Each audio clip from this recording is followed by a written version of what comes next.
നമ്മൾ ശ്രദ്ധയ്ക്കായി എടുക്കുമ്പോൾ proverbs 21 verse number 1 സുഭാഷിതം അല്ലേ, സദൃശ്യവാക്യം 21 അധ്യായം അതിൻ്റെ 1 തിരുവചനം. ഹല്ലേലൂയ. വചനം ഇങ്ങനെ പറയുന്നു, the heart of A king is like a river in the hands of the Lord. Hallelujah. Proverbs 21:1. രാജാവിന്റെ ഹൃദയം യഹോവയുടെ കയ്യിൽ നേർത്തോട് കണക്കെ ഇരിക്കുന്നു, തനിക്ക് ഇഷ്ടമുള്ളിടത്തൊക്കെയും അവൻ അതിനെത്തിയിരിക്കുന്നു. The king's heart is like a stream of water directed by the Lord. He guides it wherever he pleases. Hallelujah. അപ്പം രാജാവ് അധികാരത്തിലിരിക്കുന്ന വ്യക്തിയാണ്. അധികാരിയുടെ ഹൃദയം കർത്താവിൻ്റെ കയ്യിൽ. തിമോത്തിയോസിൻ്റെ ലേഖനത്തിനകത്ത് പറയുന്നത് നമ്മൾ രാജാക്കന്മാർക്ക് വേണ്ടി പ്രാർത്ഥിക്കണം, നമ്മൾ രാജ്യം ഭരിക്കുന്ന അധികാരികൾക്ക് വേണ്ടി നമ്മൾ പ്രാർത്ഥിക്കണം. പ്രാർത്ഥിക്കേണ്ടത് എന്തിന്? നമ്മൾ സ്വസ്ഥമായിട്ടും സ്വൈര്യമായിട്ടും നമ്മളായിരിക്കുന്ന ദേശങ്ങളിൽ നമ്മൾ ജീവിക്കുവാനും, നമ്മൾ ഫേവർ അനുഭവിച്ച് ജീവിക്കാൻ, പ്രസാദം അനുഭവിച്ച് ജീവിക്കാൻ വേണ്ടിയാണ് കർത്താവ് നമ്മളെ ഏൽപ്പിച്ചിരിക്കുന്ന, നമ്മളായിരിക്കുന്ന രാജ്യത്തിൻ്റെ ഭരണാധികാരികൾക്ക് വേണ്ടി പ്രാർത്ഥിക്കാൻ. തിരുവചനം ഇവിടെ പറയുന്നു, നമ്മൾ രാജാക്കന്മാർക്ക് വേണ്ടി അല്ലെങ്കിൽ രാജ്യം ഭരിക്കുന്നവർക്ക് വേണ്ടി പ്രാർത്ഥിക്കുമ്പോൾ രാജാവിൻ്റെ ഹൃദയം കർത്താവിൻ്റെ കയ്യിൽ, കർത്താവിന് ഇഷ്ടമുള്ള വിധത്തിൽ പറഞ്ഞു വിടുവാനായിട്ട് കർത്താവിന് സാധിക്കും. അപ്പം നമ്മൾ രാജാക്കന്മാർക്ക് വേണ്ടി നമ്മൾ പ്രാർത്ഥിക്കുമ്പോൾ, മേലധികാരികൾക്ക് വേണ്ടി പ്രാർത്ഥിക്കുമ്പോൾ, നമ്മൾ എന്താണോ ആഗ്രഹിക്കുന്നത് ആ ആഗ്രഹത്തിൻ്റെ ഹിതപ്രകാരം അല്ലെ ആഗ്രഹത്തിൻ്റെ വഴിയിൽ പ്രകാരം കർത്താവിന് ആ ഹൃദയങ്ങളെ തിരിച്ചുവിടാൻ സാധിക്കും. രാജ്യങ്ങളുടെ നിയമം നമ്മൾ പ്രാർത്ഥിക്കുമ്പോൾ നമുക്ക് അനുകൂലമായി വരുന്ന ഈ വാക്യം വചനത്തിനകത്ത് കിടക്കുന്നത് കൊണ്ട് സ്തോത്രം. എന്താണെന്ന് വെച്ചാൽ ദൈവത്തിന് ഇഷ്ടമുള്ള പ്രകാരം മേലധികാരികളുടെ ഹൃദയങ്ങളെ ആക്കി തീർക്കാൻ സാധിക്കും. ഹല്ലേലൂയ. കർത്താവ് മേലധികാരികളുടെ ഹൃദയം നമ്മളോട് ഫേവർ ആകണം, അല്ലെങ്കിൽ ഇന്ന കാര്യം ചെയ്തു തരണം എന്ന് ദൈവം ഇച്ഛിച്ചാൽ, അല്ലയോ എൻ്റെ കർത്താവ് ഇച്ഛിച്ചാൽ അവർക്കത് ചെയ്യാതിരിക്കാതെ പറ്റത്തില്ല. സ്തോത്രം. ഹല്ലേലൂയ. ഇന്ന് നിങ്ങൾ ആരെങ്കിലും ഇനി വചനം കേൾക്കുമ്പോൾ എവിടെയെങ്കിലും ഒരു മേലധികാരിയുണ്ട്, ഒരു ബോസ് ഉണ്ട്, അല്ലെങ്കിൽ ഒരു രാജ്യത്ത് ഭരിക്കുന്ന ഏതെങ്കിലും ഒരു രാജ്യം ഭരിക്കുന്ന ആളുണ്ട്, അല്ലെങ്കിൽ ഒരു പ്രൈം മിനിസ്റ്റർ ഉണ്ട്, പ്രസിഡൻ്റ് ഉണ്ട്, അല്ലെങ്കിൽ ഒരു ഡിസ്ട്രിക്റ്റ് ഉണ്ട്, എന്തെങ്കിലും ഒരു ഡിസ്ട്രിക്റ്റ് ഓഫീസർ, അല്ലെങ്കിൽ നിങ്ങൾക്കൊരു ഗവൺമെൻറ് ഓഫീസിൽ എന്തെങ്കിലും ചെയ്ത് കിട്ടണം, എന്തെങ്കിലും ഒരു കാര്യമായിക്കോട്ടെ, ഞാൻ പറയട്ടെ, ഈ വചനം എടുത്ത് പ്രാർത്ഥിച്ചാൽ ഹല്ലേലൂയ അവിടെ അത്ഭുതം നടക്കുന്നത് കാണാൻ സാധിക്കും. ചിലപ്പം ഒരു മേലധികാരി ആയിരിക്കത്തില്ല, പക്ഷേ നമ്മളുടെ മേലിൽ അധികാരത്തിലാക്കി വെച്ചിരിക്കുന്ന ഒരു വ്യക്തിയായിരിക്കാം. ദൈവം നമ്മളുടെ മേൽ അധികാരത്തിലാക്കി വെച്ചിരിക്കുന്ന ഒരു വ്യക്തിയായിരിക്കാം. ചിലപ്പോൾ ഒരു കുടുംബജീവിതത്തിനകത്ത് തന്നെ ഭാര്യയുടെ തലയായ ഭർത്താവ്, ഒരു ഭർത്താവിന് വേണ്ടി പ്രാർത്ഥിക്കുമ്പോഴും ഈ ഒരു വാക്യമെടുത്ത് ഒന്ന് പ്രാർത്ഥിച്ചാൽ കർത്താവിന് അത്ഭുതം ചെയ്യാൻ സാധിക്കും. ഹല്ലേലൂയ. നമുക്ക് അനുകൂലമായി എന്നൊന്ന് പറഞ്ഞ്, എനിക്ക് ഫേവറബിളായി, അല്ലെ എനിക്ക് അനുകൂലമായി സ്തോത്രം കർത്താവിന് വഴി തിരിക്കാൻ സാധിക്കും. ഹല്ലേലൂയ. നമുക്ക് അനുഗ്രഹത്തിലേക്ക് നമ്മളെ കൊണ്ടുവരാൻ സാധിക്കും. സ്തോത്രം. ഹല്ലേലൂയ. ദാനിയേലിൻ്റെ പ്രവചന പുസ്തകം ത്തിനകത്തേക്ക് നമ്മൾ വരുമ്പോൾ, ദാനിയേലിൻ്റെ പുസ്തകം, the book of Daniel. Hallelujah. ഈ ഡാനിയേലിൻ്റെ പുസ്തകത്തിനകത്ത് വരുമ്പോഴത്തേക്ക് നമുക്ക് കാണാൻ സാധിക്കുന്നുണ്ട് ദാനിയേൽ ഒരു തീരുമാനമെടുക്കുന്നത്. സ്തോത്രം. ഹല്ലേലൂയ.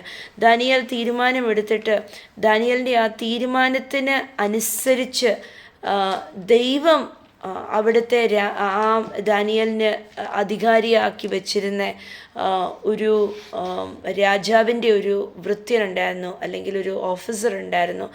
ആ ആളിൻ്റെ ഹൃദയവും രാജാവിൻ്റെ ഹൃദയവും ആ കിങ്ങിൻ്റെ ഹൃദയവും ഒക്കെ ദാനിയേൽ എടുത്ത തീരുമാനത്തിന് അനുകൂലമായി വരുന്നത് നമുക്ക് കാണാൻ സാധിക്കുന്നുണ്ട്.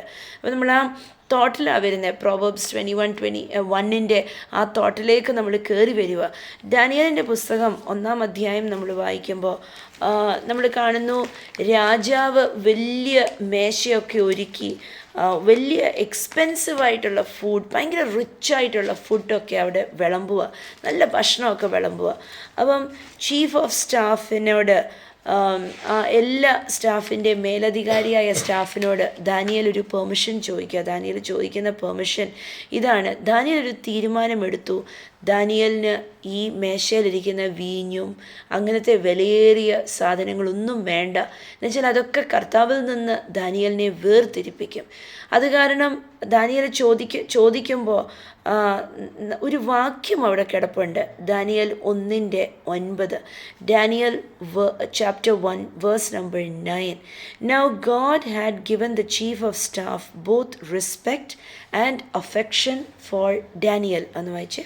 ദൈവം ദാനിയേലിന് ശതാധിപന്റെ മുമ്പിൽ ദയയും കരുണയും ലഭിക്കാൻ. അത് നമ്മൾ വെറുതെ വായിച്ചു വിടേണ്ട ഒരു കാര്യമല്ല. ദൈവം ദാനിയേലിന് ശതാധിപന്റെ മുമ്പിൽ എന്താണ് കൊടുത്തത്? Respect and affection. അന്ന് മലയാളത്തിൽ ആ വാക്യം എന്താണ് ദൈവം കൊടുത്തത് അവർക്ക്? ദയയും കരുണയും കൊടുത്തു. കണ്ടോ? അപ്പം രാജാവിൻ്റെ ഹൃദയം യഹോവയുടെ കൈകളിൽ നീർത്തോട് പോലെ എന്നാ നമ്മൾ വായിച്ചത്. ദൈവത്തിന് ഇഷ്ടമുള്ള വഴികളിലേക്ക് അതിനെ പറഞ്ഞു വിടാൻ സാധിക്കും. ആ വാക്യത്തിൻ്റെ നമ്മൾ അതിൻ്റെ അടിസ്ഥാനത്തിൽ വെച്ച് നമ്മൾ നോക്കുമ്പോൾ നോക്കിക്കേ, ദാനിയേൽ ഒരു കാര്യം ചോദിച്ചു. എനിക്ക് ഇങ്ങനെ വേണം, എനിക്ക് ഈ മേശയിലെ ആഹാരം ഒന്നും എനിക്ക് കഴിക്കണ്ട, എനിക്ക് വെറും വെള്ളവും പച്ചക്കറിയും മാത്രം കഴിച്ചാൽ മതി. അവിടെ ദൈവം എന്താണ് ചെയ്തത്? ഈ ചോദ്യം ചോദിക്കാൻ ഇരുന്ന ആ ചീഫ് ഓഫ് സ്റ്റാഫിൻ്റെ ഹൃദയത്തിനകത്ത് ദാനിയേലിനോട് ദൈവം റെസ്പെക്റ്റും അഫെക്ഷനും ഇട്ടുകൊടുത്തു. സ്തോത്രം. ഇതാണ് സംഭവിക്കുന്നത്. കർത്താവിന് വേണ്ടി ഞാൻ നിൽക്കാം എന്നൊരു തീരുമാനമെടുക്കുന്ന വ്യക്തിക്കാണ് പ്രോവേർബ്സ് 21:1 ഫേവറബിളായി തീരുന്നത്. ഹല്ലേലൂയ. കർത്താവിന് വേണ്ടി ഞാനൊരു തീരുമാനമെടുക്കുക. എൻ്റെ ദൈവത്തിൻ്റെ രാജ്യത്തിന് വേണ്ടി അനുകൂലമായി നിൽക്കാൻ ഞാനൊരു ഇങ്ങനെ തീരുമാനമെടുക്കുന്ന ആൾക്കാർക്ക് വേണ്ടിയാണ് കർത്താവ് എന്തൊരു മേലധികാരിയോടോ എന്തൊരു വ്യക്തിയോടോ ചെന്ന് ചോദിച്ചാൽ, അധികാരത്തിലിരിക്കുന്നവരോട് എന്തെങ്കിലും അവരുടെ ഹൃദയത്തിനകത്ത് നമ്മളോട് ഫേവർ ഉണ്ടാവുന്നു. ചിലപ്പം ഒന്നും ചോദിക്കേണ്ട ആ മേലുദ്യോഗസ്ഥർക്ക് നമ്മളോട് ഫേവർ ഉണ്ടാകണമെങ്കിൽ ദൈവഹിതം പ്രകാരം നിൽക്കുന്നവർക്ക് വേണ്ടി ദൈവം അതങ്ങനെ അനുകൂലമാക്കി തരും. ഹല്ലേലൂയ. ചിലപ്പോൾ നമ്മൾ ചില കാര്യങ്ങൾ ഉപേക്ഷിക്കാൻ വിചാരിച്ചിട്ടുണ്ടാകും. ചിലപ്പം കണ്ടമാനം TV കാണുന്നതായിരിക്കും, അല്ലെങ്കിൽ ലോകത്തിൻ്റെ എന്തെങ്കിലും വഴികളിലൊക്കെ നടക്കുന്നതായിരിക്കും. വേണ്ടാന്ന് വെക്കാൻ തീരുമാനമെടുത്തിട്ടുണ്ടോ? ഞാൻ പറയട്ടെ, നമ്മളുടെ മേലിരിക്കുന്ന അധികാരികൾക്ക് ഓട്ടോമാറ്റിക്കായിട്ട് ദൈവം തോന്നിച്ചു കൊടുക്കും നമ്മളോട് ഫേവർ ഉണ്ടാകാൻ. ഹല്ലേലൂയ. രാജ്യം ഭരിക്കുന്നവർക്ക് നമ്മളോട് ഫേവർ ഉണ്ടാകാൻ. ഹല്ലേലൂയ. നമ്മൾ പ്രാർത്ഥിക്കും നിയമങ്ങൾ നമുക്ക് അനുകൂലമായി തീരാൻ. സ്തോത്രം. ഹല്ലേലൂയ. ഈ അധ്യായം തന്നെ ദാനിയേലിൻ്റെ 1 തന്നെ സ്തോത്രം, കർത്താവ് എന്ത് ചെയ്തു? ഇവർക്ക് സ്പെഷ്യൽ എബിലിറ്റി കൊടുത്തു. 17-ാം തിരുവചനം വായിക്കുമ്പോൾ നമ്മൾ കാണാൻ സാധിക്കുന്നു, ദൈവം കർത്താവിൻ്റെ ഒടുവിൽ ദാനിയേലിനും കൂട്ടുകാർക്കും അമിതമായ മറ്റാർക്കുമില്ലാത്ത അസാധാരണമായ ജ്ഞാനവും അറിവും കൊടുത്ത്, സ്പെഷ്യൽ എബിലിറ്റി എന്നാ പറയുന്നത്, മറ്റാർക്കുമില്ലാത്ത ഒരു എബിലിറ്റി കൊടുത്തു. സ്തോത്രം. അത് മാത്രമല്ല, വീണ്ടും രാജാവിൻ്റെ ഹൃദയത്തിനെ ബാധിക്കുന്ന വണ്ണം 18, 19, 20 വാക്യങ്ങൾ, വേഴ്സ് നമ്പർ 18, 19, 20, അതിനകത്ത് ഇങ്ങനെ പറയുന്നു, രാജാവ് എപ്പോൾ ഇവരോട് സംസാരിച്ചാലും ഇവരുടെ അകത്തുനിന്ന് മറ്റാർക്കുമില്ലാത്ത അറിവും ജ്ഞാനവും കണ്ട് രാജാവ് മനസ്സിലാക്കി ഇവർക്ക് മറ്റുള്ളവരെക്കാട്ടിലും അറിവും ജ്ഞാനവുമുണ്ട്. ഇങ്ങനെ കണ്ടപ്പം ദൈവം ഈ രാജാവിൻ്റെ ഹൃദയം ഈ ബാലന്മാരോട് ഭയങ്കര ഇഷ്ടത്തിലാക്കി തീർത്തു. സ്തോത്രം. ഹല്ലേലൂയ.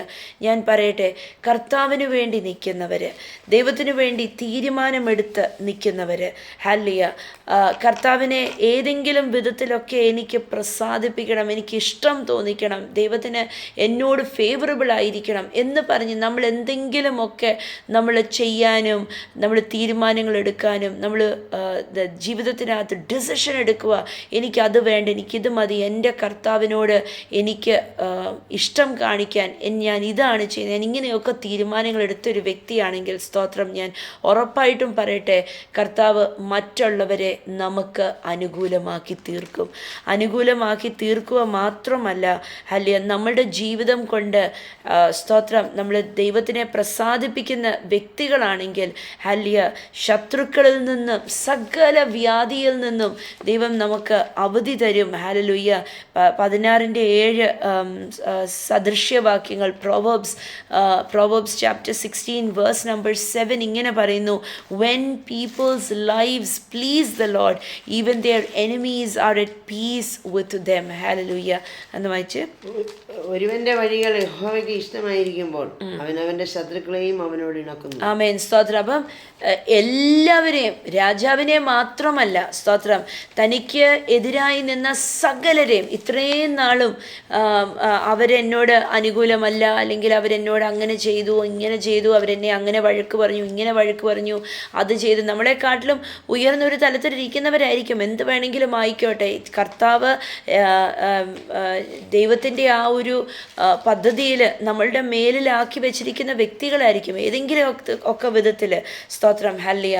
പക്ഷേ തിരുവചനം പറയുന്നു, ദൈവം സകലരെയും നമുക്ക് അനുകൂലമാക്കി തീർക്കുന്നു എന്ന് കർത്താവിൻ്റെ വചനം പറയുന്നു. എല്ലാ ശത്രുതയിൽ നിന്നും നമ്മളെ വിടുവിച്ച്, സ്തോത്രം, എല്ലായിടത്തും നമ്മളോട് അനുകൂലമായി ഫേവറബിളാക്കി, ഹല്ലേലൂയ, ആൾക്കാരെ നിർത്തുന്നു. സ്തോത്രം. ഇതൊന്ന് വിളിച്ചു പറഞ്ഞേ, രാജാവിൻ്റെ ഹൃദയം എനിക്ക് അനുകൂലമാക്കി തീർക്കുന്നു. സ്തോത്രം, ഹല്ലേലൂയ. എൻ്റെ മേൽ അധികാരത്തിലിരിക്കുന്ന സകലർക്കും എന്നോട് അനുകൂലമായി, എന്നോട് ഫേവറബിളാക്കി തീർക്കുന്നു. ഹല്ലേലൂയ, സ്തോത്രം. ഇത് ഒരു അത്യാവശ്യം ഉള്ള ഒരു കാര്യം. നമ്മുടെ രാജ്യത്ത് ജീവിക്കുമ്പോഴും രാജ്യം ഭരിക്കുന്നവർക്ക് വേണ്ടി നമ്മൾ പ്രാർത്ഥിക്കണം. കർത്താവ് അത് അങ്ങനെ ആക്കി വെച്ചിരിക്കുന്നത്, അതൊരു നീതിയാണ്. ഹല്ലേലൂയ. നമ്മളായിരിക്കുന്ന രാജ്യത്ത്, നമ്മളുടെ മേൽ ആയിരിക്കുന്ന, നമ്മുടെ രാജ്യം ഭരിക്കുന്ന പ്രസിഡൻ്റ് ആണെങ്കിലും പ്രൈം മിനിസ്റ്റർ ആണെങ്കിലും ഒരു ചീഫ് മിനിസ്റ്റർ ആണെങ്കിലും എല്ലാവരെയും ഓർത്ത് നമ്മൾ പ്രാർത്ഥിക്കണം. ഇത് ദൈവഹിതമാണ്. അങ്ങനെ നമ്മൾ പ്രാർത്ഥിക്കുമ്പോഴാണ്, ഹല്ലേലൂയ, നമുക്ക് വേണ്ട അനുഗ്രഹങ്ങൾ റിവീലാവുന്നത്. പലപ്പോഴും ആൾക്കാർ പറയും, ഞാൻ അവർക്ക് വോട്ട് ചെയ്യത്തില്ല, ഇവർക്ക് വോട്ട് ചെയ്യത്തില്ല, അല്ലെങ്കിൽ കണ്ടില്ലേ അവർ കാഴ്ചവെക്കുന്ന ഭരണം. ദൈവമക്കൾ പോലും തോന്നുന്ന വിധത്തിൽ ഒക്കെ സംസാരിക്കും. ദേഷ്യം വരുമ്പം ചിലപ്പം എന്തെങ്കിലും സാധനങ്ങളുടെ വില കൂടിയത് കണ്ടപ്പോഴായിരിക്കും എന്തെങ്കിലുമൊക്കെ വിധത്തിൽ എന്തെങ്കിലുമൊക്കെ പറയും. ദൈവമക്കളുടെ വായിൽ നിന്ന് ഒരിക്കലും അങ്ങനെ വീഴാൻ ഇടയാകല്ല്, വേണ്ടാത്ത വാക്കുകൾ വീഴാൻ ഇടയാകല്ല്. റോമാക്കാരുടെ ലേഖനം 13-ാം അധ്യായത്തിനകത്ത് വരുമ്പോൾ അതിൻ്റെ 1-ാം വാക്യത്തിനകത്ത് ഇങ്ങനെ പറയുന്നു, romance chapter 13 verse 1, everyone must submit to governing authorities. ഏത് അതോറിറ്റി വേണമെങ്കിലും ആയിക്കോട്ടെ, നമ്മുടെ ഓഫീസിലായിരിക്കാം, നമ്മുടെ വീട്ടിലായിരിക്കാം, നമ്മുടെ രാജ്യത്തായിരിക്കാം, എവിടെ വേണമെങ്കിലും ആയിക്കോട്ടെ, നമ്മളുടെ മേലിലാക്കി വെച്ചിരിക്കുന്ന അധികാരികൾക്ക് നമ്മൾ സബ്മിറ്റ് ചെയ്യുക, കീഴ്പ്പെടുക തന്നെ ചെയ്യണം. For all authority comes from God, and those in positions of authority have been placed there by God. എന്ന് വായിച്ചേ 1:13. മനുഷ്യനും ഭരണാധികാരികൾക്ക് കീഴടങ്ങട്ടെ, ദൈവത്താലല്ലാതെ ഒരധികാരവും ഇല്ലല്ലോ. ആമേൻ, സ്തോത്രം. അധികാരങ്ങളോ ദൈവത്താൽ നിയമിക്കപ്പെട്ടിരിക്കുന്നു. ആമേൻ, സ്തോത്രം, ഹല്ലേലൂയ. എല്ലാ അധികാരവും ദൈവത്താൽ നിയമിക്കപ്പെട്ടിരിക്കുന്ന. അപ്പോൾ ഏതൊരു അധികാരിക്കും നമ്മൾ കീഴ്പ്പെട്ട് നിൽക്കുന്ന ഏറ്റവും നല്ലത്. ഹല്ലേലൂയ, സ്തോത്രം. ദൈവം അധികാരത്തിലാക്കി വെച്ച്, നമ്മുടെ ഓഫീസിലായിരിക്കാം, നമ്മൾ ചെയ്യുന്ന ഏതെങ്കിലും ബിസിനസ്സിലായിരിക്കാം, അല്ലെങ്കിൽ വീട്ടിലായിരിക്കാം, രാജ്യത്തായിരിക്കാം, എവിടെ വേണമെങ്കിലും ആയിക്കോട്ടെ, നമ്മൾ രാജ്യം ഭരിക്കുന്നവർക്ക് വേണ്ടി പ്രാർത്ഥിക്കണം, അല്ലെങ്കിൽ ഓഫീസ് ഭരിക്കുന്നവർക്ക് വേണ്ടി നമ്മൾ പ്രാർത്ഥിക്കണം. ഹല്ലേലൂയ. കർത്താവിൻ്റെ കൈകളിൽ അവരുടെ ഹൃദയം നമുക്ക് ഫേവറബിളാക്കി തീർക്കും, നമുക്ക് അനുകൂലമാക്കി തീർക്കും. സ്തോത്രം. നമ്മൾ അവർക്ക് വേണ്ടി പ്രാർത്ഥിക്കും തോറും അവരെ അനുഗ്രഹിക്കും തോറും കർത്താവിന് നമുക്ക് വേണ്ടി പല നന്മകളും ചെയ്തെടുക്കാൻ സാധിക്കും. 2, ഹല്ലേലൂയ, ദൈവത്തിന് ഇഷ്ടപ്രകാരമുള്ള ദൈവഹിതമായിട്ടുള്ള തീരുമാനങ്ങൾ നമ്മൾ എടുക്കുമ്പോൾ കർത്താവ് നമ്മളോട് പ്രസാദിക്കും. സ്തോത്രം. ഏത് രാജ്യം ഭരിക്കുന്നവരും ഏത് ഉത്തരവാദിത്തത്തിലിരിക്കുന്നവരുടെയും ഹൃദയങ്ങൾ നമുക്ക് അനുകൂലമാക്കി തീർക്കുക തന്നെ ചെയ്യും. ദാനിയേലിൻ്റെ പുസ്തകത്തിൽ നിന്ന് നമ്മളത് വായിച്ചു. നമുക്ക് ഒറ്റയ്ക്ക് ഇത് സാധിക്കത്തില്ല, പക്ഷേ കർത്താവിൻ്റെ ശക്തിയിൽ, കർത്താവിൻ്റെ ബലത്തിൽ, ഹല്ലേലൂയ, ഹല്ലേലൂയ. കൊളോസ്യർ ലേഖനം 1:29 പൗലോസ് അപ്പോസ്തലൻ പറയുന്നു, through the mighty power of Jesus Christ. Hallelujah. എനിക്ക് ഇത് സാധിക്കുന്നത് ഒറ്റയ്ക്ക് എനിക്ക് പറ്റത്തില്ല, പക്ഷേ ഞാനൊരു മേലധികാരിക്ക് വേണ്ടി കീഴ്പ്പെടുന്നത്, അല്ലെങ്കിൽ ഞാനൊരു രാജ്യം ഭരിക്കുന്ന ആൾക്ക് ഞാൻ കീഴ്പ്പെട്ട് നിൽക്കുന്നത്. സ്തോത്രം. ഹല്ലേലൂയ. കർത്താവിൻ്റെ ഭയങ്കര ശക്തിയിലും കൃപയിലും മാത്രമേ എനിക്ക് സാധിക്കത്തുള്ളൂ. കൊളോസ്യർ 1:29 വായിച്ച്. ഞാൻ എന്നിൽ ബലത്തോടെ വ്യാപരിക്കുന്നു, അവിടുത്തെ ശക്തിക്ക് ഒത്തവണ്ണം പോരാടിക്കൊണ്ട് അധ്വാനിക്കുന്നു. Depending on Christ mighty power that works within me. ഒരു സ്ട്രഗിൾ ആണ്. അല്ലേ, നമ്മൾ കർത്താവ് പറയുന്ന ആ ഒരു കാര്യം നമ്മുടെ ദൈവത്തിന് പോലും കീഴ്പ്പെടുന്ന അല്ലേ, ദൈവം നമ്മളെ കാണുന്നില്ല, പക്ഷേ ആ ഒരു റിലേഷൻഷിപ്പിനകത്ത് ഹല്ലേലൂയ. അതാണ് പൗലോസ് അപ്പോസ്തലൻ അവർ പറയുന്നത്, we want to present them to God perfect. മറ്റ് സുവിശേഷം ഞാൻ പറഞ്ഞ് എടുത്തവരെയൊക്കെ എനിക്ക് പെർഫെക്റ്റ് ആയിട്ട് എനിക്ക് സബ്മിറ്റ് ചെയ്യണം. പക്ഷെ എങ്ങനെ ഇത് സാധിക്കുന്നത്? അപ്പോസ്തലൻ ക്ലിയർ ആയിട്ടുള്ള ഉപദേശം പറഞ്ഞു കൊടുത്തിട്ട്, എന്നിട്ട് അപ്പോസ്തലൻ പറയുക, എല്ലാം എനിക്ക് എല്ലാം നമ്മൾ ഈ കേൾക്കുന്ന സകല കാര്യങ്ങളും നമ്മളുടെ ചിലപ്പോൾ നമ്മുടെ മേലിരിക്കുന്ന ആൾക്കാർ നമ്മൾ ഉദ്ദേശിക്കുന്ന വണ്ണമുള്ള ആൾക്കാരായിരിക്കത്തില്ല, അല്ലെങ്കിൽ രാജ്യം ഭരിക്കുന്നവർ നമ്മളുടെ ഹൃദയത്തിന് ഇഷ്ടപ്പെട്ട ആൾക്കാരായിരിക്കത്തില്ല. പക്ഷേ ഹല്ലേലൂയ, ആ ഒരു വാക്യം എങ്ങനെയാണ് സാധിക്കുക? By depending on Christ mighty power that works within me. എന്നിൽ വ്യാപരിക്കുന്ന ക്രിസ്തുവിൻ്റെ അധികമായ ശക്തിയിൽ എനിക്കിതെല്ലാം സാധിക്കും. ഹല്ലേലൂയ. ഇതിൽ ഞാൻ ഈ ശക്തിയിൽ കർത്താവിൻ്റെ ശക്തി എന്നിൽ വ്യാപരിക്കുന്ന ഈ ശക്തിയിൽ ഞാൻ ആശ്രയിക്കുമ്പോൾ എനിക്കെന്തും സാധിക്കും. എനിക്ക് ഇഷ്ടപ്പെടാത്ത ഒരു ബോസ് ആണെങ്കിലും ആ ബോസിന് വേണ്ടി എനിക്ക് പ്രാർത്ഥിക്കാൻ സാധിക്കും. എനിക്കിഷ്ടപ്പെടാത്ത ഒരു ടീച്ചറാണെങ്കിലും എനിക്ക് ആ ടീച്ചറിന് വേണ്ടി പ്രാർത്ഥിക്കാൻ സാധിക്കും. ഹല്ലേലൂയ. എനിക്കിഷ്ടപ്പെടാത്ത ഒരു രാജ്യം ഭരിക്കുന്ന വ്യക്തിയാണെങ്കിലും എനിക്ക് ആ വ്യക്തിക്ക് വേണ്ടി പ്രാർത്ഥിക്കാൻ സാധിക്കും. എന്താ? എൻ്റെ അകത്ത് വ്യാപരിക്കുന്ന ക്രിസ്തുവിൻ്റെ ശക്തി കൊണ്ട്. ഹല്ലേലൂയ. ഞാൻ ആ വ്യക്തിയെ അനുഗ്രഹിക്കും തോറും, പ്രാർത്ഥിക്കും തോറും, ഞാൻ കർത്താവിന് വേണ്ടി തീരുമാനമെടുത്ത് നിൽക്കും തോറും എന്താണ് സംഭവിക്കുന്നത്? ദൈവം ആ വ്യക്തിയുടെ ഹൃദയത്തിനകത്ത് കയറി പ്രവർത്തിച്ചിട്ട് ഹല്ലേലൂയ എനിക്ക് സകലതും അനുകൂലമാക്കി തീർക്കും. ഹല്ലേലൂയ. കർത്താവിൻ്റെ കൈകളിൽ ആ വ്യക്തിയുടെ ഹൃദയം ഒരു നീർത്തോട് പോലെ ആയിത്തീരും. കർത്താവ് പറയും, നിനക്ക് എത്ര ഇഷ്ടമില്ലെങ്കിലും ഞാൻ പറയുന്ന വണ്ണം ഇവക്ക് വേണ്ടി അല്ലെങ്കിൽ ഇവന് വേണ്ടി പ്രവർത്തിച്ചിരിക്കണം. സ്തോത്രം. ഹല്ലേലൂയ. നമുക്ക് ഫേവറബിളായിത്തീരും. ഇന്ന് പറഞ്ഞ് ഇന്ന് നിങ്ങളുടെ ഹൃദയത്തിനകത്ത് ആരാണോ നിങ്ങൾക്കെതിരായി നിൽക്കുന്നു അല്ലെങ്കിൽ ഇഷ്ടമില്ലാതെ നിൽക്കുന്നു എന്നുണ്ടോ, അവരെ ഒന്ന് കർത്താവിൻ്റെ കൈകളിലേക്ക് കൊടുക്കുക. എന്നിട്ട് പറ, അവരുടെ ഹൃദയം എനിക്ക് ഫേവറബിളായിത്തീരും, അവരുടെ ഹൃദയം എനിക്ക് അനുകൂലമായി തീരും. സ്തോത്രം. ഞാൻ ഇന്ന് നന്മ അനുഭവിക്കും, ഞാൻ അതിൽ നിന്ന് അനുഗ്രഹം അനുഭവിക്കും. ആ വ്യക്തി എന്നോട് ഫേവറബിളായിരിക്കുമ്പോൾ ഞാൻ അനുഗ്രഹം അനുഭവിക്കുക തന്നെ ചെയ്യും. സ്തോത്രം. ഫെറവോൻ എത്ര ഇഷ്ടമില്ലായിരുന്നെങ്കിലും ദൈവം ഫെറവോൻ്റെ ഹൃദയത്തിനകത്ത് ഇഷ്ടം തോന്നിക്കൊടുത്തു ജോസഫിനോട്. ഹല്ലേലൂയ. അനുകൂലം ആക്കി കൊടുത്തു ജോസഫിനോട്. സ്തോത്രം. അതാ ജോസഫ് കാരാഗ്രഹത്തിൽ കിടന്നിട്ടും ഫെറവോൻ്റെ കൊട്ടാരത്തിൽ ഇരുന്നിട്ടും ഹല്ലേലൂയ എവിടെ ആയിരുന്നിട്ടും സ്തോത്രം അവിടെയൊക്കെ ജോസഫിന് ഫേവർ അനുഭവിക്കാൻ സാധിച്ചത്. ഹല്ലേലൂയ. കർത്താവ് അനുഗ്രഹിക്കട്ടെ. ഈ നല്ല വാക്യത്താൽ, ഈ നല്ല വചനത്താൽ നന്മയാക്കി തീർക്കട്ടെ. സ്തോത്രം. കർത്താവിൻ്റെ സകല നന്മയാൽ അനുഗ്രഹിക്കുന്നു യേശുവിൻ നാമത്തിൽ തന്നെ. ഹല്ലേലൂയ. സ്തോത്രം.